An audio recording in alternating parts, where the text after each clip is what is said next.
Merci beaucoup pour l'invitation et pour la possibilité que j'ai ce soir de présenter une partie de mes recherches, surtout les techniques qu'on utilise, puisque le thème c'est la mesure. Donc j'ai essayé de vous montrer, j'ai essayé par des petits films aussi qu'on a fait il y a quelques années, de vous faire rentrer dans nos laboratoires pour, voilà, ceux qui ne connaissent pas, vous montrer comment est-ce qu'on procède pour faire certains types de mesures qu'on appelle géochimiques ou isotopiques.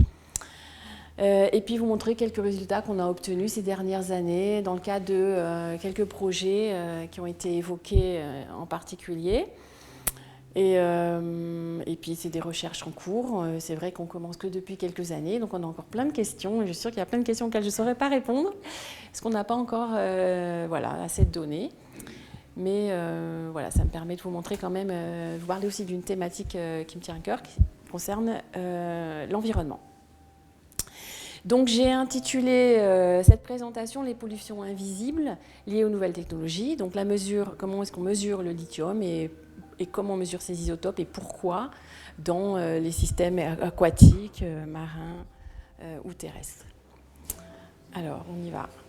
Donc cette belle eau bleue que vous connaissez ici en Méditerranée, elle est en général assez transparente. Et pourtant, alors, elle contient tous les éléments chimiques du tableau de Mendeleïev. Des nutriments, ce que l'on appelait des nutriments, des éléments majeurs. Alors là, j'en ai cité quelques-uns. Je ne sais pas si vous êtes familier avec les symboles chimiques, calcium, magnésium, fer, silicium, carbone. Et puis des éléments qu'on va appeler en traces parce qu'ils sont faiblement concentrés dans l'eau à l'état naturel. Donc ces éléments en traces, eh bien, ça peut être le lithium, ça peut être le cuivre, le zinc, et tout un tas d'autres métaux traces, métaux de transition. Et comme ils sont faiblement concentrés en état naturel, état préservé, milieu naturel, ils sont donc très sensibles aux apports anthropiques et aux contaminations, aux pollutions. Et puis dans cette eau qu'on ne voit pas, parce qu'il faut un microscope pour les voir, on a toute une série de micro-organismes planctoniques, donc le plancton, une jolie photo que vous pouvez trouver dans certains ouvrages de nos chercheurs au laboratoire d'océanographie de Villefranche. Et puis ce plancton, je vais trop vite, il se nourrit de ces éléments qui sont sous forme dissoute dans cette eau. D'accord ? Donc ces éléments, ils sont importants pour la vie, et en particulier la vie marine. Et donc le lithium, eh bien, il fait partie des métaux traces. Et ces métaux traces, ces éléments traces, ces métaux traces, ils sont pour la plupart essentiels à la vie. Certains, vous les connaissez, sont des oligo-éléments, des micronutriments. D'accord ? Le cuivre, le zinc, pour ne pas les citer, vous les prenez peut-être en supplément à la pharmacie. Mais quand il y en a trop dans l'environnement, eh bien, ils peuvent s'avérer toxiques, délétères, induire des effets négatifs. Et donc, quid du lithium ? Et pourquoi s'intéresser au lithium ? Il faut savoir que le lithium, c'est un élément qui a été très peu étudié, pour lequel on a très peu d'informations. Et pourtant, on l'utilise beaucoup, vous en entendez beaucoup parler dans l'actualité, dans les piles au lithium, les batteries au lithium-ion pour les voitures, les téléphones portables et toute une série d'objets électroniques.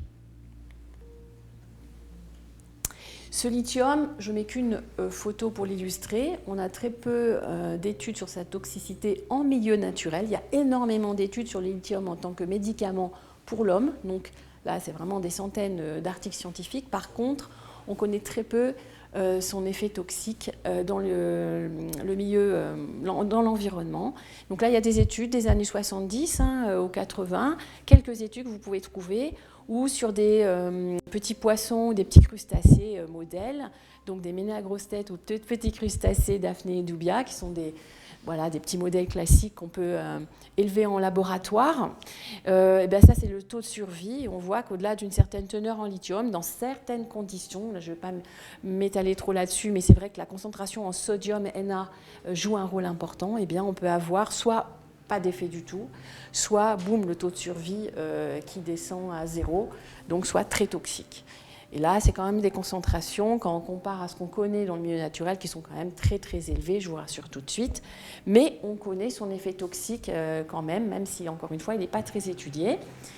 Et chez l'homme, chez les patients qui prennent du lithium pour traiter les troubles liés à la bipolarité, eh bien, il y a quand même une proportion importante de patients qui peuvent avoir des effets toxiques dans leur organisme liés à cette prise de lithium, soit des effets chroniques, soit des effets beaucoup plus aigus.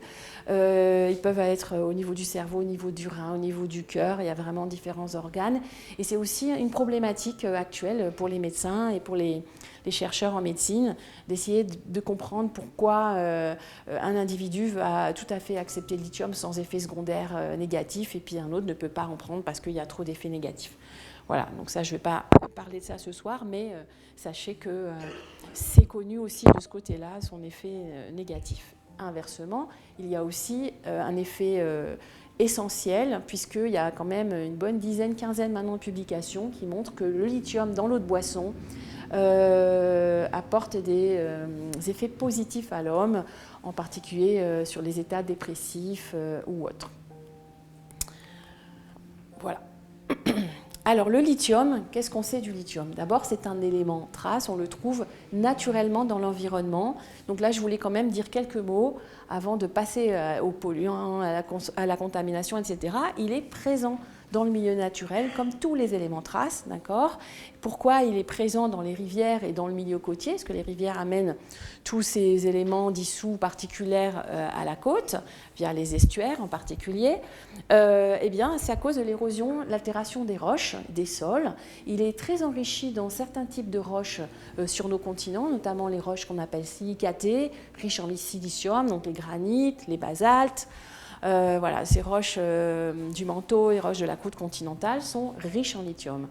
Riches en lithium par rapport à d'autres types de roches, comme par exemple des carbonates de calcium, les calcites, les aragonites, que vous pouvez retrouver aussi ici dans nos montagnes. Et donc, il était intéressant, c'est vrai que dans ma première partie de carrière, j'ai travaillé sur le lithium en tant que traceur de cette érosion des roches silicatées. Pourquoi ? Parce que cette érosion, elle consomme du CO2 atmosphérique et donc elle a participé à réguler le climat de la Terre depuis la formation des continents. Donc c'est un traceur pour nous qui était très important par cette particularité-là. Jusqu'à ce qu'on comprenne qu'on commençait à avoir des contaminations et qu'on disait peut-être n'importe quoi à partir de ce qu'on mesurait dans les rivières. Et donc, il est donc relargué par l'érosion chimique, par la dissolution des minéraux et des roches donc dans l'eau de rivière, et dans les eaux de sol aussi. Cependant, quand dans les sols, on a des formations d'argile en particulier, donc les argiles, elles sont très présentes dans certains types de sols, eh bien, il est incorporé massivement dans ces argiles, en particulier dans les argiles qui sont riches en magnésium. Et donc, ce qui reste dans l'eau, finalement, dans l'eau de rivière, les concentrations, elles sont assez faibles. C'est pour ça qu'on le retrouve en éléments vraiment traces ou ultra-traces. Alors quand je dis assez faible, si vous voulez un ordre de grandeur, au début des années 2000, 1998-2000, quand on mesurait des rivières naturelles, enfin, entre guillemets, loin des populations, loin des sites d'exploitation, etc., on avait 1-2 microgrammes, des fois moins, des fois un peu plus, par litre, 1 microgramme par litre, donc 1 microgramme de lithium par litre d'eau. Donc ça vous donne une idée un petit peu des concentrations qu'on peut retrouver dans ces eaux de rivière. Donc très faiblement concentrées. Et ce qui fait que ces eaux de rivière, ces eaux côtières sont sensibles à des apports qui ne seraient non naturels, puisqu'elles sont tellement peu concentrées que la moindre petite contamination va faire augmenter sa concentration assez facilement. Donc là, j'aime bien montrer cette diapo, d'abord parce que ça illustre toute la technologie et le temps qu'il a fallu pour développer et industrialiser tous ces batteries au lithium-ion qu'aujourd'hui on utilise dans notre quotidien. Donc j'en profite, ça c'était extrait de l'Express en 2019. Donc c'est le Nobel de chimie qui a récompensé 3 inventeurs des batteries lithium-ion, donc Stanley Whittingham, Akira Yoshino et John Goodenough. 97 ans, bon. Et ils avaient exprimé le fait que les batteries lithium-ion ont révolutionné nos vies, sont utilisées partout, des téléphones mobiles aux ordinateurs portables, sans oublier les voitures électriques, ce sont des piles rechargeables. Grâce à leurs travaux, les lauréats ont posé les fondations d'un monde sans fil, d'une société capable de se passer des combustibles fossiles. Donc vous voyez que le lithium est vraiment au cœur aujourd'hui de nos sociétés modernes, en tout cas, et puis il est au cœur de ce qu'on appelle la transition énergétique. Aujourd'hui, il y a des centaines de millions de voitures électriques qui sont produites dans le monde, sur différents continents. Donc ces batteries contiennent énormément de lithium. Il y a différents types de batteries au lithium. Voilà, donc ça prend du temps de développer des technologies, ça prend du temps de les mettre en service, de produire des millions et des millions d'objets qui ont été des objets innovants et ensuite de les rendre assez accessibles à des coûts raisonnables aux citoyens. Alors juste j'en profite pour dire que là c'est un petit peu moins connu, mais ce sont des unités de stockage en énergie. Donc ça contient aussi beaucoup de lithium, c'est des batteries au lithium. Et en fait, les énergies renouvelables, le vent, le soleil, etc., c'est saisonnier. Donc on a besoin de stocker cette énergie pour ensuite la relarguer de façon continue aux populations. Donc ça passe par des unités, dans certains cas, ça passe par des unités de stockage en énergie. Et donc là, pour vous donner une idée, là il y a peut-être quelques grammes de lithium dans la batterie. Là, il y a quelques dizaines de grammes. Là, c'est quelques kilos de lithium. Là, c'est centaines de kilos. Donc voilà, on est sur des objets qui contiennent plus ou moins de lithium en fonction de leurs besoins. Et donc, essentiellement à cause de ça, donc c'est ce truc vert là, que vous voyez ici, qui s'agrandit entre 2010 et 2021. Mais là, ne regardez que ce qu'il y a en jaune pour l'instant. 2010, on consommait par an à l'échelle mondiale 23 500 tonnes, d'accord, de lithium. 10 ans plus tard, 93 000 tonnes. Aujourd'hui, on est à plus de 100 000 tonnes par an. D'accord ? Donc, c'est l'élément trace, le métal, dont la consommation, la demande a le plus augmenté par rapport à tous les autres métaux auxquels vous pouvez penser sur les derniers 10-15 ans. Et bizarrement, étonnamment, mais pour aussi des raisons un peu, essentiellement techniques, on va dire, c'est l'élément sur lequel on a le moins de données dans le domaine environnemental, sur sa toxicité, son comportement, etc. Donc, il était temps de s'y atteler. Je ne suis pas la seule à travailler là-dessus. Maintenant, il y a de plus en plus de labos dans le monde qui commencent à y aller. Il est temps de s'en préoccuper. C'est comme ça que j'ai pu convaincre l'Europe de donner des sous et d'acheter les instruments qui sont nécessaires à sa mesure, et donc que je vais vous présenter par la suite, puisqu'il s'agit de la mesure aujourd'hui. Alors, juste pour mettre ces chiffres... donner du sens à ces chiffres. En 1998, une équipe américaine a estimé, et le chiffre n'a pas beaucoup bougé les années après, maintenant il faudrait le refaire bien sûr, en 1998, toutes les rivières amenaient à l'océan environ 70 000 tonnes par an de lithium. Donc vous voyez qu'aujourd'hui, on produit beaucoup plus de lithium que ce que toutes les rivières amènent à l'océan par an. D'accord ? Donc voilà, ça met quand même les choses en perspective. Et ça, c'est une prédiction que vous pouvez consulter, qui est publiée par l'IEA, donc j'ai date de 2025. Elle vaut ce qu'elle vaut, parce qu'évidemment, il y a plein de paramètres qu'on ne maîtrise pas forcément, notamment l'évolution du recyclage, le développement de nouvelles technologies, etc. Mais bon, aujourd'hui, en gros, on est là à peu près à 100 000 tonnes. Et voilà, pour les dizaines d'années qui viennent, 2040, on sera à 1 million de tonnes par an. Voilà, si on continue un peu comme ça. Et si on veut, en fait, ce modèle, il est fait si on veut la neutralité carbone en 2040. Donc ça veut dire si on remplace les énergies fossiles par les batteries au lithium-ion. Et je reviens un petit peu en arrière. Non, ici on le voit. Donc en vert, la grande utilisation du lithium, donc c'est les véhicules électriques, d'accord. Je vais revenir en arrière parce que je crois qu'en arrière c'était mieux. Il y a quand même d'autres usages qui ont un petit peu augmenté aussi. Céramique et verre, les graisses lubrifiantes, et puis les céramiques. Voilà, il y a un petit peu d'autres usages et dont je vous parlais aussi, le médicament, qui est une toute petite proportion, mais quand même. Voilà. Pour le lithium, il y a quand même d'autres usages. Mais vous voyez, tout ce qui est vert, tout ça, c'est les batteries au lithium. Donc c'est vraiment pour cela que sa consommation a augmenté les 10 dernières années. Oups, je ne vais pas dans mon sens.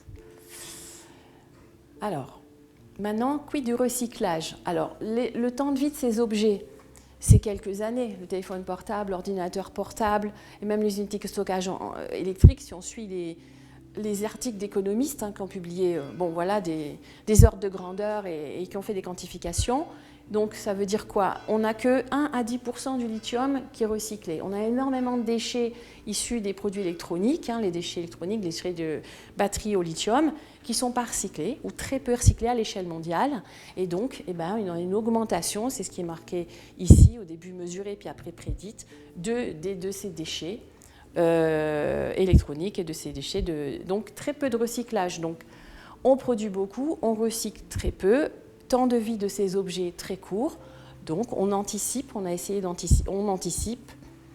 un risque pour l'environnement, un risque lié à des contaminations et peut-être à la toxicité du lithium. Donc c'est ça qu'on va essayer d'étudier. Alors comment est-ce qu'on étudie ça? Comment on étudie quelque chose? Comment est-ce qu'on mesure? Comment est-ce qu'on étudie quelque chose qui ne se voit pas? Mais pas du tout, même si vous mettez tout sous un microscope, vous ne verrez pas le lithium. Donc c'est pas comme le plancton. Donc pour ça, on utilise des instruments, des équipements qu'on appelle des spectromètres de masse. Des spectromètres de masse, donc là je vous montre les deux spectromètres de masse qu'on a, un qu'on a reçu il n'y a pas longtemps au LOVE, un qu'on a remplacé récemment, mais le même type que celui-là. Donc alors attention, je vais commencer à parler d'acronymes. Donc celui-là, il s'appelle un MC-ICP-MS et celui-là, c'est un TQ-ICP-MS. Donc ils sont tous les deux dans la même salle.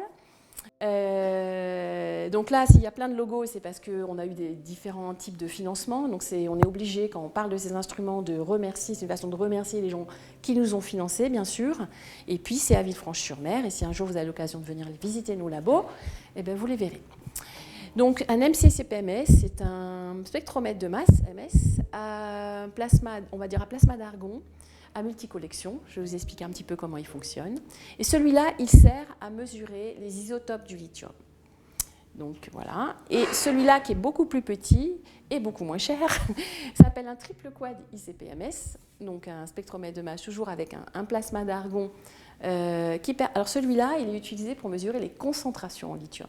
C'est-à-dire combien on a de lithium en poids, combien de grammes de lithium par litre d'eau, combien de grammes de lithium par gramme de poisson, par gramme de moule, par gramme de plancton, etc. Voilà. Et quand on mesure le lithium là, avec celui-là, les concentrations ne mesurent pas que les concentrations de lithium, on mesure tous les éléments traces qu'on est capable de mesurer, qu'on peut voir dans nos échantillons. Donc c'est vraiment une analyse qu'on va appeler multi-élémentaire, c'est très utile. Parce qu'en quelques minutes, on peut avoir la composition complète en éléments majeurs et traces, certains éléments majeurs et la totalité des éléments traces dans à peu près tout type d'échantillon. Donc ce sont des instruments qui sont très importants pour nous, et en particulier pour cette étude, mais aussi pour toute l'équipe dont on a parlé tout à l'heure, l'équipe qu'on appelle GeoChemTrace, qui étudie la géochimie des éléments traces en milieu marin et marin côtier. Alors, je vous parle des isotopes du lithium, Donc, une diapo, puis après, j'ai quelques petits films qu'on avait fait pendant la fête de la science virtuelle au temps du Covid. C'était des jeunes qui étaient dans mon équipe à ce moment-là, qui avaient fait des petites vidéos très pédagogiques. Donc, je me suis permis de vous les montrer et vous allez avoir plus d'explications.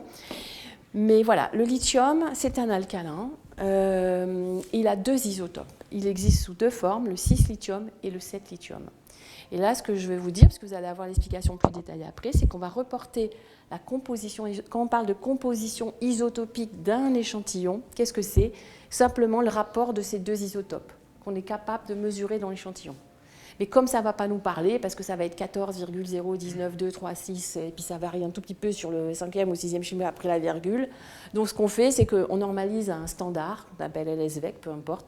C'est un standard international et on l'exprime en pour 1000. Donc on va regarder des variations en pour 1000. On va dire, tiens, celui-là, il est 1 ou 2 ou 10 pour 1000, plus lourd, avec plus de 7 lithium que tel autre, etc. Voilà, on est vraiment relatif. Mais voilà, c'est le rapport de ces deux isotopes qui varie quand le lithium, il subit un processus. Donc c'est ça qui est intéressant, c'est que quand il subit un processus chimique, physico-chimique, biologique, eh bien, ce rapport des isotopes, il va varier un tout petit peu, et avec un spectromètre de masse très sophistiqué, donc MC-ICP-MS qui est capable de faire des mesures de très haute précision avec des erreurs très fines, mais on est capable de détecter des toutes petites variations de ce rapport isotopique. Voilà, c'est un peu comme ça qu'on procède. Là, je vais vous montrer quelques petits films techniques pour aller un petit peu plus loin dans ce qu'on fait. Et après, je vous montrerai quelques résultats qu'on a obtenus les dernières années, quelques résultats majeurs qu'on a pu obtenir avec ces équipements. Alors, je remets encore la photo parce que, bon, ça, c'est les vrais. Celui-là, donc c'est celui que vous avez vu, c'est le même, il s'appelle Neoma.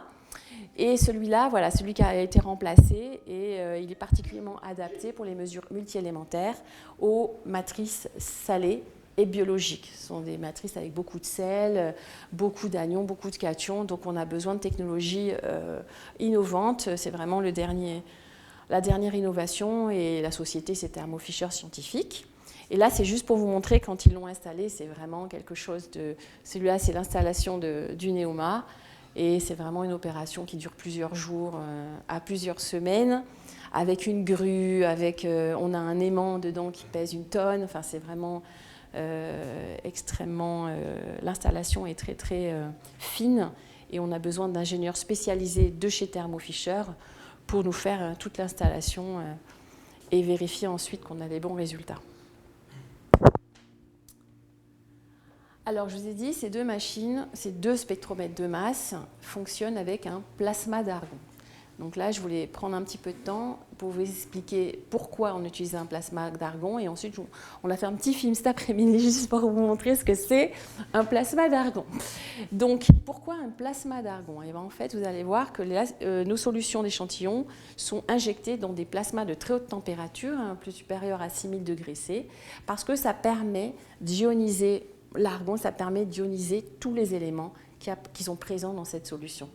Pourquoi? Parce que l'énergie pour ioniser l'argon est supérieure à tout ce qu'il faudrait pour ioniser l'ensemble de tous les éléments de Mendeleïev, à part quelques éléments comme l'hélium, le néon, je crois que là c'est le fluor. Mais voilà, donc si vous arrivez à ioniser l'argon, vous arrivez à ioniser tout le reste.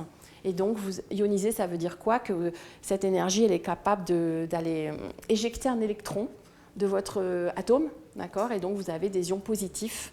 Et donc, ce mélange d'électrons, de ions AR+, permet, en tapant dans les autres éléments chimiques, de produire des tas d'ions. Et c'est ce que vous voulez ensuite pour faire votre mesure, c'est transformer tous vos éléments en ions. Donc ça, c'est l'explication. Et voilà ce que c'est un plasma d'argon. Alors, on va voir si ça marche.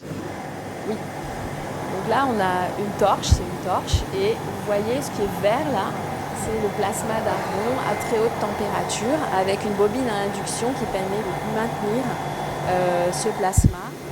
Et voilà, là, vous avez le poste de contrôle et l'autosampler de l'appareil. Et là, j'ai mon premier petit film un peu explicatif sur les isotopes du lithium et comment est-ce qu'on le mesure. Là, vous allez avoir la théorie de qu'est-ce qu'un spectromètre de masse, et en particulier un spectromètre de masse à plasma d'argon et à multicollection pour les mesures des isotopes. Donc là, la personne que vous voyez, c'est Fanny qui était postdoc avec moi, chez nous, il y a quelques années. Et elle aimait beaucoup la médiation scientifique, donc elle a fait cette petite vidéo. J'espère qu'on va l'entendre bien. Comment obtient-on la composition isotopique d'un échantillon? Prenons l'exemple du lithium, bien qu'on puisse mesurer les compositions isotopiques d'autres éléments comme le cuivre, le zinc, le fer et plein d'autres éléments. Tout d'abord, on part d'une solution d'échantillon dont l'élément d'intérêt, ici le lithium, a été préalablement isolé.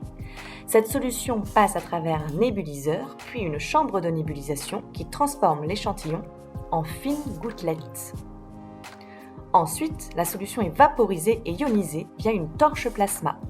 On a donc à la sortie un faisceau d'ions d'intérêt, le lithium. Cette première partie s'appelle ICP pour Inductively Coupled Plasma en anglais ou plasma à couplage inductif en français. Ce faisceau d'ions passe ensuite à travers un système de lentilles visant à l'accélérer et le focaliser. Ensuite, afin de ne laisser passer que les ions de même vitesse, un tri en énergie cinétique est réalisé par le secteur électrostatique. C'est un secteur dont le rayon de courbure R est proportionnel à la tension V et au champ électrique appliqué E. De fait, les particules non ionisées en vert iront tout droit et les ions de forte et faible énergie cinétique, en bleu très clair et bleu très foncé, seront eux aussi bloqués du fait d'un rayon de courbure non adapté. La séparation du faisceau d'ions en plusieurs faisceaux de différents isotopes se fait par le secteur électrostatique. En effet, ce dernier a un rayon de courbure R dépendant du rapport de la masse sur la charge des ions, M sur Q. De fait, le faisceau des différents isotopes du lithium, ayant une masse différente, vont se séparer spatialement. Toute cette partie de tri en masse s'appelle MS pour Mass Spectrometry en anglais ou spectromètre de masse en français. Les différents faisceaux sortants sont ensuite collectés par des cages de Faraday. Ce sont des collecteurs qui vont transformer le choc de l'arrivée des ions en courant électrique. Cette partie s'appelle MC pour multiple collecteur en anglais ou multicollecteur en français. Ce courant, donc dépendant du nombre d'ions collectés, est ensuite transmis à un ordinateur qui nous donne les intensités pour chaque faisceau d'isotopes ionisés. C'est ce rapport d'intensité entre les différents isotopes qui nous permet ensuite d'en déduire une composition isotopique.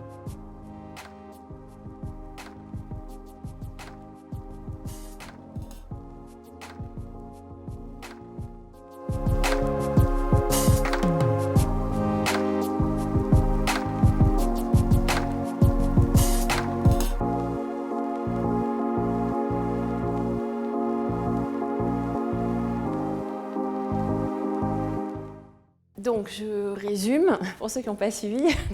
Donc, on a une solution d'échantillon.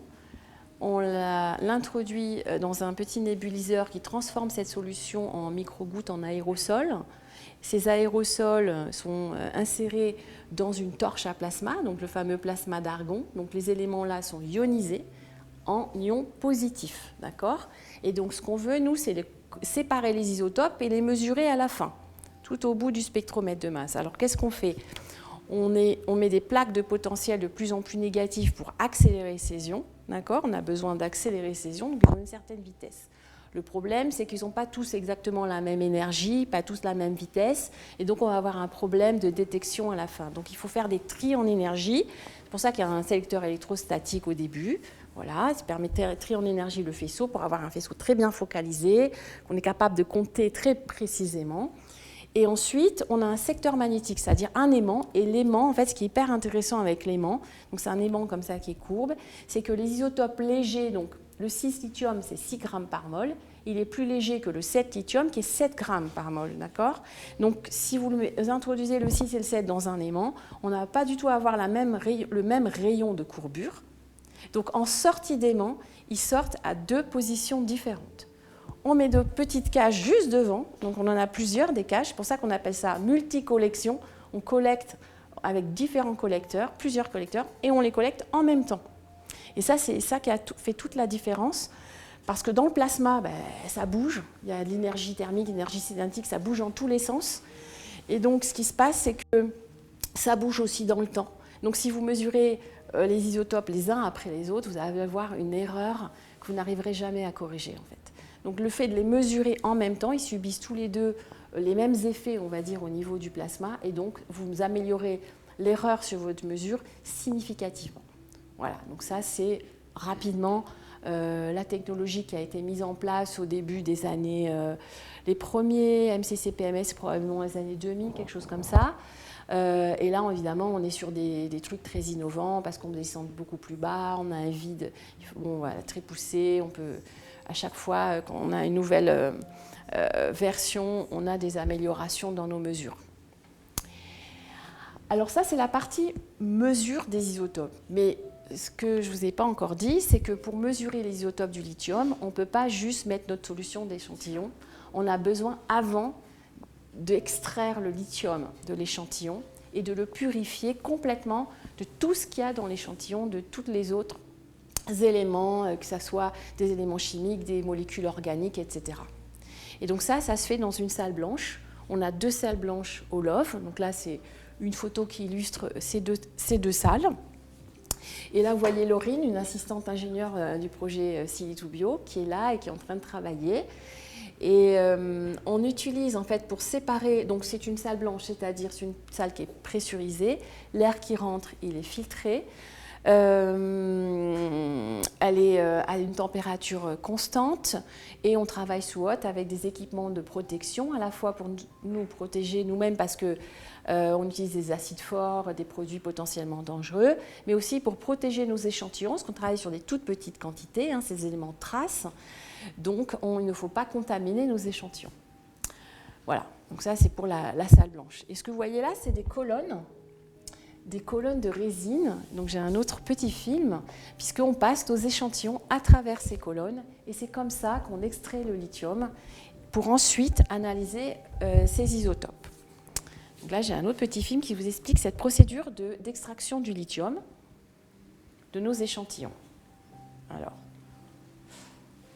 voilà, là c'est Lucas Webb, c'était un ingénieur, pareil avec Fanny. On déshydrate le muscle de poisson, ensuite on le broie et on arrive à obtenir une poudre de poisson par exemple. Ensuite on la pèse dans des béchères comme ceci, qui sont en téflon. Donc c'est une matière qui supporte très bien la chaleur et des fortes températures et qui en plus est inerte, donc elle n'apporte pas on peut la laver et on est sûr qu'elle est très propre. Donc voilà, on pèse notre poudre de poisson et ensuite on y ajoute un mélange d'acides. En fonction des échantillons, ça peut changer. Et donc, par exemple, je vais pouvoir vous en montrer un qu'on a ici.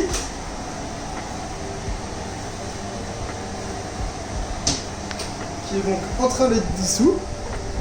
Alors là, on voit que la couleur on voit qu'il y a une réaction, la couleur est orange. C'est juste que voilà, le matériel biologique est en train d'être dissous et passe en solution.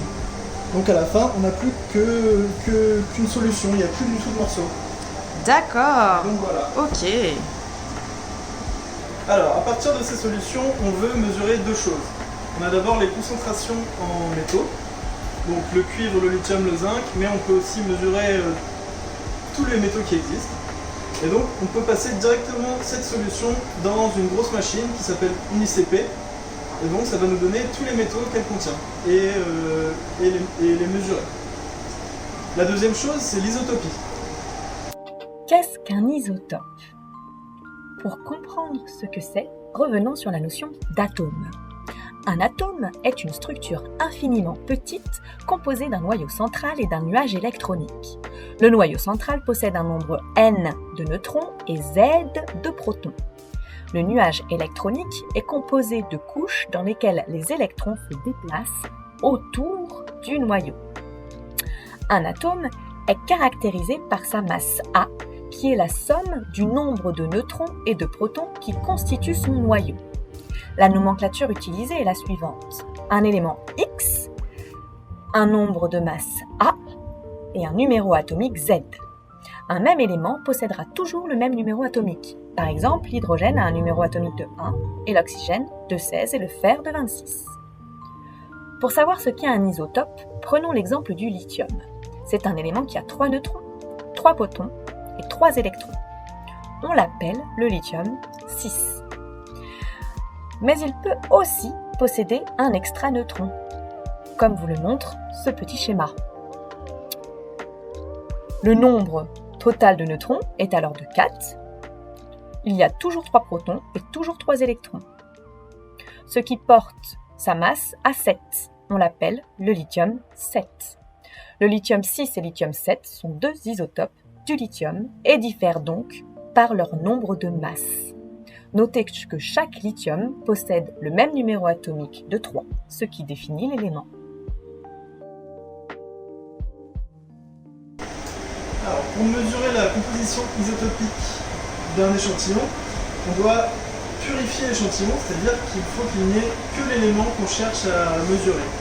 Donc, c'est-à-dire que là-dedans, il y a du lithium, mais aussi tous les autres éléments qui existent. Et nous, on cherche à isoler pour qu'il n'y ait plus que le lithium. D'accord. Et c'est comme ça qu'on va pouvoir mesurer la composition isotopique. Et pour ça, pour isoler le lithium, on se sert des colonnes de résine. Comment isole-t-on un élément d'un échantillon en solution ? On utilise pour cela des colonnes chromatographiques remplies de résine échangeuse d'ions.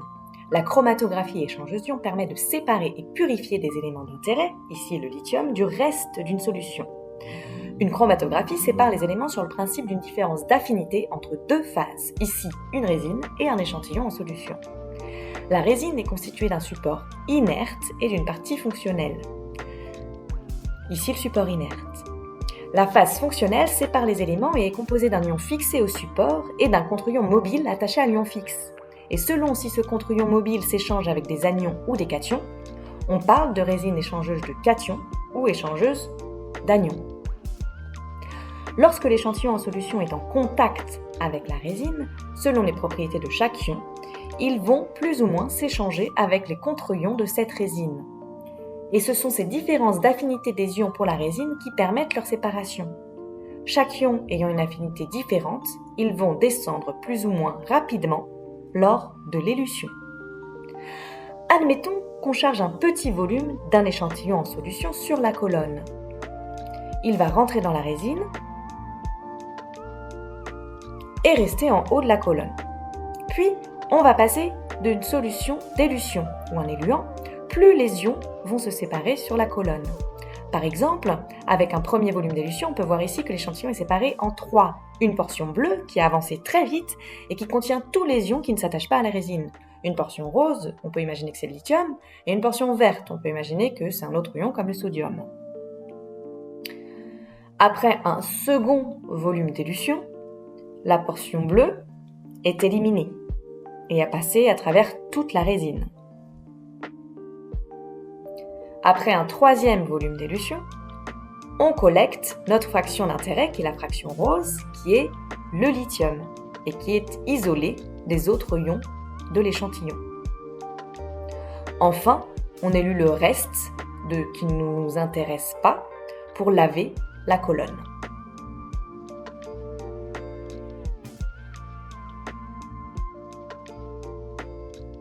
Alors, on prend notre solution. On va se servir de pipette comme ceci pour la faire passer dans la colonne. C'est-à-dire qu'on prend un petit volume qu'on place à l'intérieur de la colonne. Elle va passer dans la résine ici et il va ressortir une solution où il n'y aura plus que du lithium.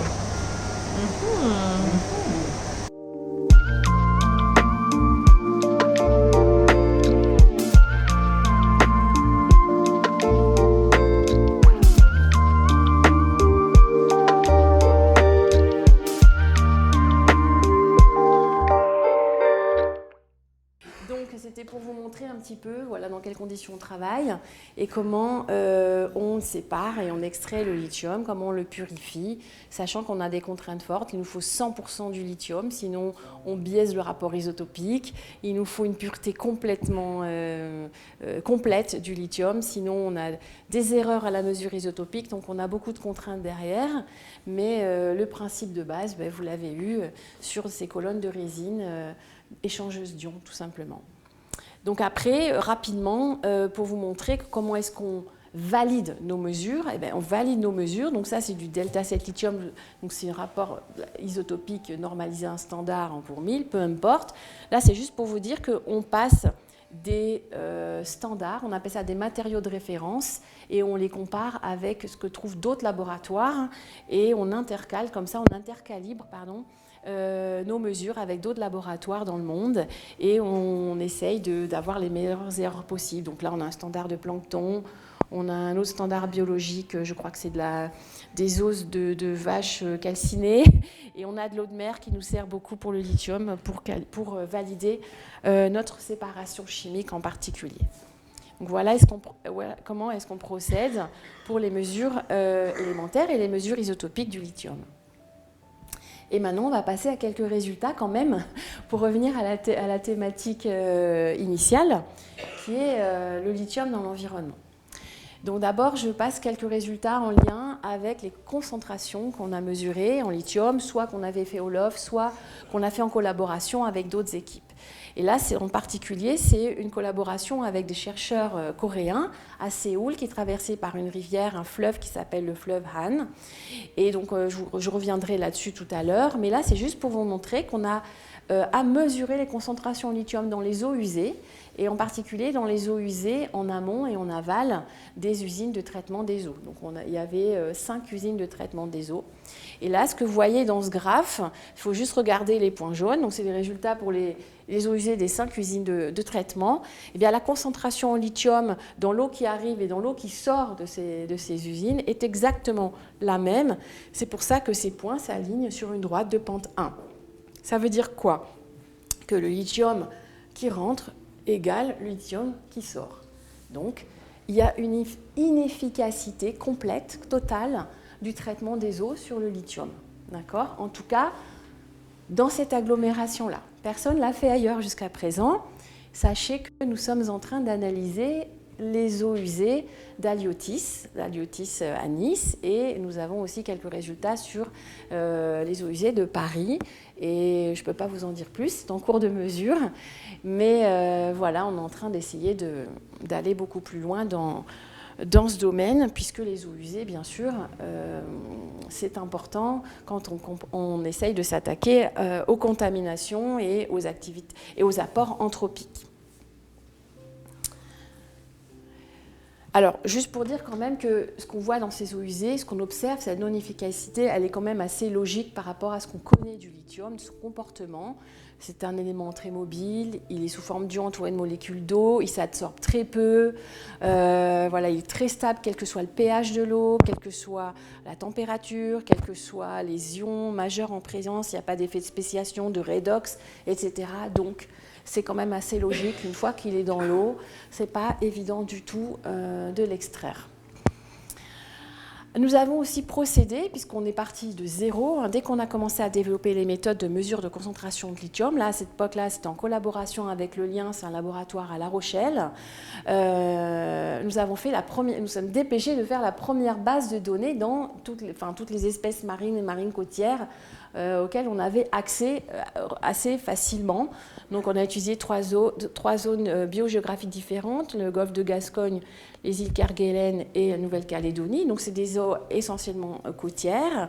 On a analysé plus de 500 individus. Alors là c'est en anglais, mais bon voilà, des bivalves, des organismes filtreurs, des céphalopodes, des crustacés, des poissons herbivores, carnivores, etc.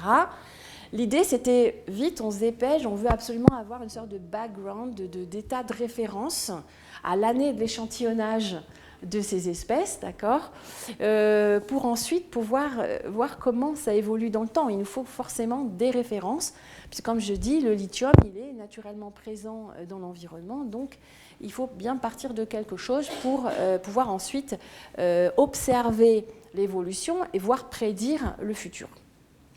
Donc là, c'est juste pour vous donner des ordres de grandeur de ce qu'on voit. Donc les concentrations en lithium sont très faibles par rapport à ce que vous pouvez attendre d'autres métaux traces, notamment le zinc, le cuivre, etc. Ça reste quand même très faible.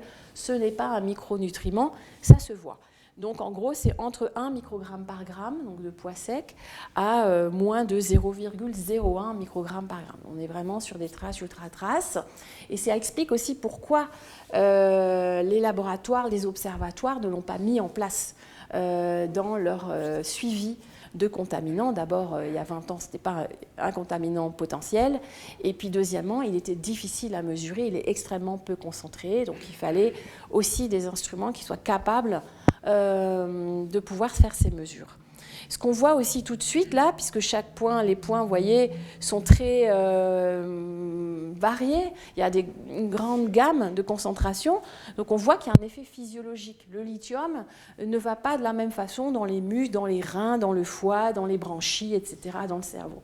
Donc on a un effet de potentiellement accumulation du lithium, rétention du lithium, qui est différent selon les tissus ou selon les organes. Maintenant, ce qu'on a découvert, puisque ça n'avait pas du tout été fait, c'est qu'on a voulu voir, même si on n'a pas étudié une chaîne trophique précisément dans un lieu, on a fait des moyennes, on a regroupé par catégorie et par groupe trophique. Et ce que vous voyez tout de suite ici, donc ça c'est la teneur en lithium dans les échantillons que je vous ai montré, là c'est des moyennes ou des médianes. Et là on a regroupé par des organismes filtreurs, les crustacés, les céphalopodes et les poissons. Et ce que vous voyez, c'est que quand vous allez des organismes filtreurs jusqu'aux poissons carnivores, on a la concentration du lithium qui diminue. C'est-à-dire qu'en gros, ce qu'on pense, c'est que quand on va de plus en plus haut dans le réseau trophique, on a la concentration de lithium qui diminue et pas qui augmente. Ça, c'est le contraire du mercure. Le mercure, il va se retrouver beaucoup plus concentré dans les poissons carnivores et très faiblement enrichi dans le plancton ou les organismes filtreurs. Donc là, on a une biodilution. Je vous dis tout de suite, on n'est pas capable de l'expliquer pour l'instant, mais c'est ce qu'on observe, ce qu'on ne connaît pas assez de choses. Et là, on a été plus loin depuis, on a publié aussi ça, on a fait du plancton. Et donc, tout ce que je vous ai montré tout à l'heure, c'est là-dedans, d'accord ? Donc, des concentrations très faibles, donc c'est représenté ici, mais différemment, parce qu'on a regroupé différemment. Et là, ce que vous voyez, les barrières, c'est dans le plancton, donc zooplancton en particulier. Donc là, on est sur 60, 70, et puis depuis, on en a d'autres à plus de 100 microgrammes par gramme. Donc on confirme vraiment que dans le plancton, on a des concentrations en lithium très fortes, et puis dans les poissons carnivores, on n'a quasiment rien, quoi. Voilà, en tout cas, au moment de l'échantillonnage de ces espèces. Donc, du coup, quand on a vu ça, moi, en tout cas, quand j'ai vu ça, je me suis dit, ce qui est le plus important et ce qui est le plus intéressant à étudier, c'est le plancton et les organismes filtreurs. Et donc, c'est là-dessus qu'on se focalise maintenant, puisque c'est eux qui sont capables de le plus retenir, accumuler potentiellement le lithium de l'environnement. Et donc, peut-être, c'est eux qui sont le plus à risque s'il y a une contamination. Donc on se focalise maintenant sur ces groupes. Et donc comment on fait ça ? On fait des expériences en conditions contrôlées, là en collaboration avec l'IAEA à Monaco. Ils ont un super laboratoire expérimental sur l'environnement et l'écotoxicologie. Et donc, typiquement, on a mis des moules dans des aquariums d'eau de mer, vous voyez un petit peu à quoi ça ressemble, et puis on a enrichi ces eaux de mer de plus en plus en lithium. Et l'idée, c'était, quand l'eau elle est de plus en plus riche en lithium, qu'est-ce qui se passe pour les moules ? Vous voyez, c'est les données ici, je ne détaille pas. Il y a une corrélation positive, c'est-à-dire plus votre eau de mer elle est riche en lithium, plus vos moules ou vos huîtres, etc., ils sont enrichis en lithium. On a une sorte de bioaccumulation. Et ça, c'est intéressant pour nous. Pourquoi ? Parce que ça veut dire que quand vous analysez les moules, vous avez un reflet potentiellement de son environnement et son niveau de lithium dans l'environnement. Et ça, c'est hyper important parce qu'il y a des gros programmes nationaux et internationaux qui s'appellent les Mussel Watch. En particulier, il y en a organisés par Ifremer, on travaille avec eux. Il y en a en Chine, il y en a aux États-Unis. Et en fait, ils utilisent les moules et les huîtres comme des indicateurs des niveaux de contaminants dans l'environnement. Pourquoi ? Parce qu'ils les échantillonnent tous les ans et donc ils pensent, c'est plus compliqué que ce que je vous dis là, mais quand même, pour pas mal de métaux, c'est ce qui est fait, pour aussi des contaminants organiques, les plastiques aussi, c'est intégrateur dans le temps de ce que l'environnement, leur environnement proche a vu. Et donc ça permet de suivre sur 20 ans, 30 ans et plus l'évolution des contaminants. Donc ce sont des espèces très importantes. Et donc, on essaye de comprendre comment elles bioaccumulent le lithium et quels sont aussi les effets biologiques, environnementaux, la température, la salinité, etc., mais aussi leur taille, leur poids, leur âge, femelle, mâle, etc. Il y a beaucoup de questions derrière ça, mais voilà un peu le type d'expérience qu'on fait pour avancer dans ce domaine. Parce que si on y arrive, on peut récupérer tous leurs échantillons depuis 1990 et voir comment le lithium a évolué positivement ou négativement ou pas du tout dans l'environnement à la sortie de la Seine, à la sortie de la Loire, à la sortie du Rhône. Donc c'est là-dessus aussi qu'on travaille. Et les isotopes du lithium, alors à quoi ils servent ? Parce qu'on se casse la tête, ça nous prend beaucoup de temps à faire les mesures, ça coûte très très cher. À quoi ça sert ? Donc là, c'est une diapo pour vous montrer en gros les deux utilisations qu'on fait actuellement des isotopes du lithium. Premièrement, en haut, vous voyez, ça c'est toutes les données en delta septitium. En bleu, c'est dans les eaux de rivière. On a sélectionné les eaux de rivière les plus loin possibles. Des villes, ce n'est pas toujours le cas, quand c'est des grands fleuves, etc. C'est les eaux, on va appeler ça naturelles, le pôle un peu naturel aussi, parce que la plupart, elles ont été échantillonnées au début des années 2000, avant quand même cette augmentation. C'est issu de la littérature. Et ça, c'est les matériaux anthropiques. Les eaux usées que vous avez vues, on les a mises là-dedans. On a des piles. Il y a eu un papier aussi du BRGM sur les piles au lithium. On a fait le médicament, on a fait des lessives, voilà, on a fait un certain nombre de choses. On n'a pas beaucoup de data, hein, mais encore, il faut vraiment renforcer ce pôle.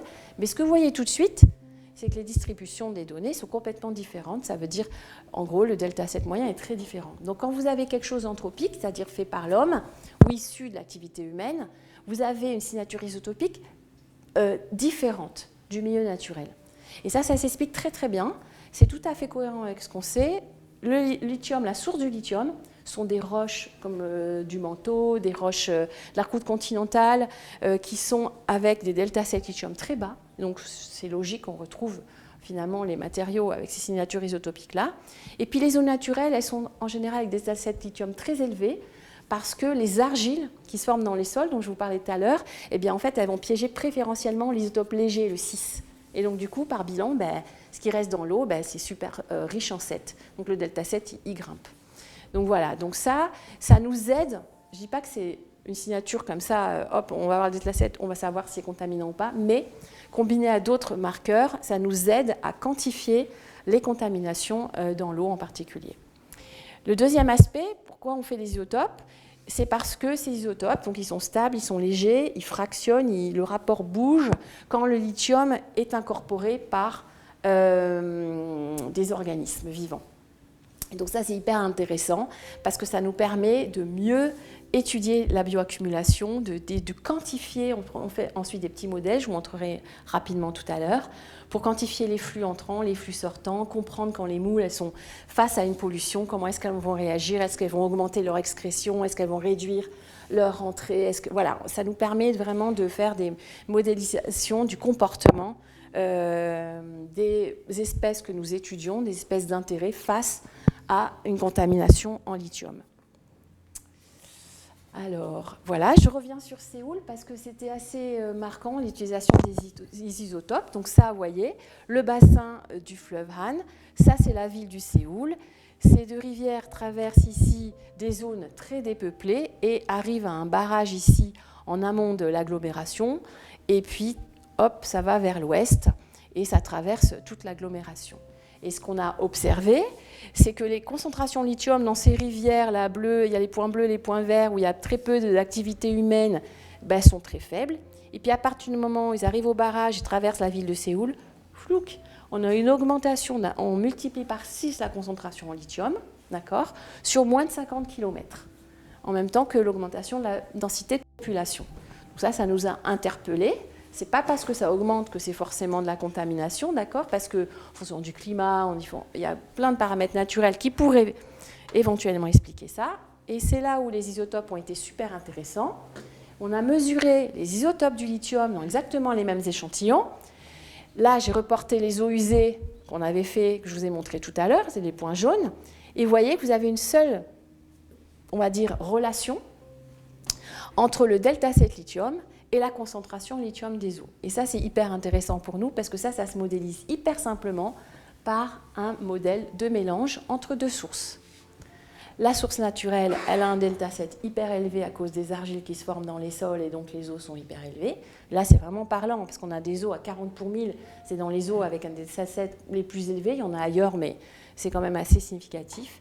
Et puis, le pôle anthropique, c'est les eaux usées qui sont de plus en plus riches, vous voyez ici en lithium, certaines sont très riches en lithium, et tendent vers un delta 7 lithium, voilà, 8, 9, 10 pour 1000.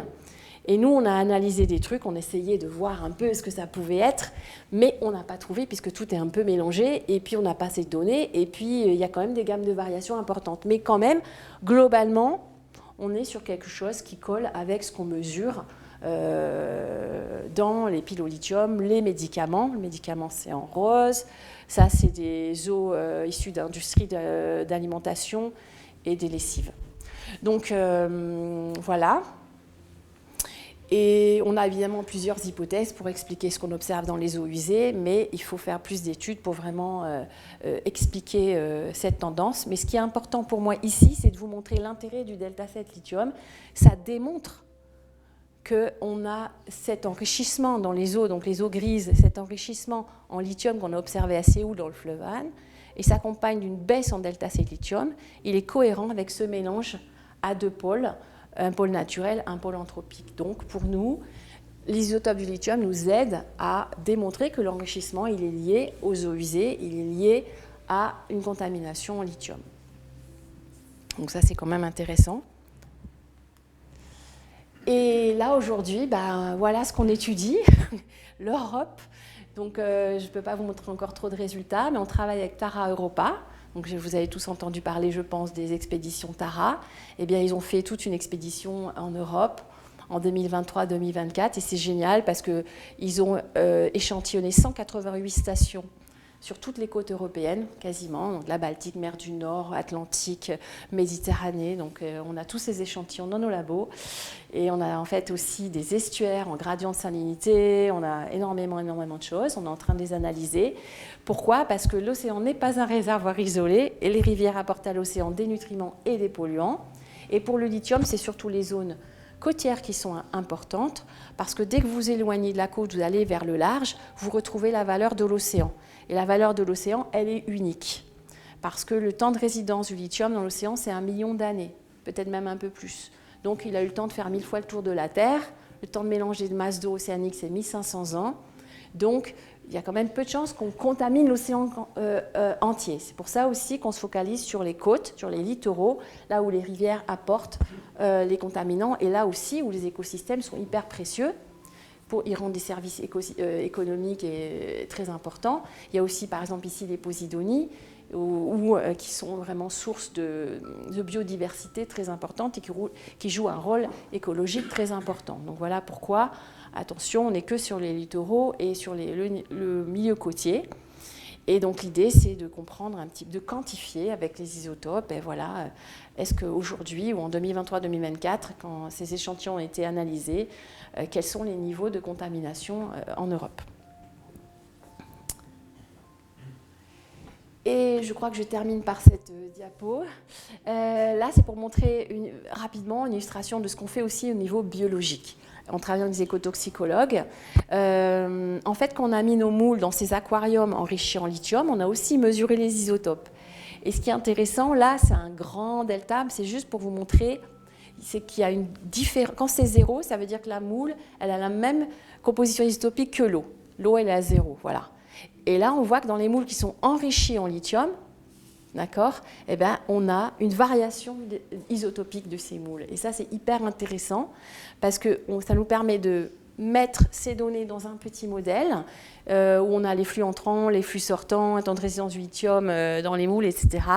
Et de pouvoir quantifier, donc donner des ordres de grandeur, donner des chiffres sur les flux.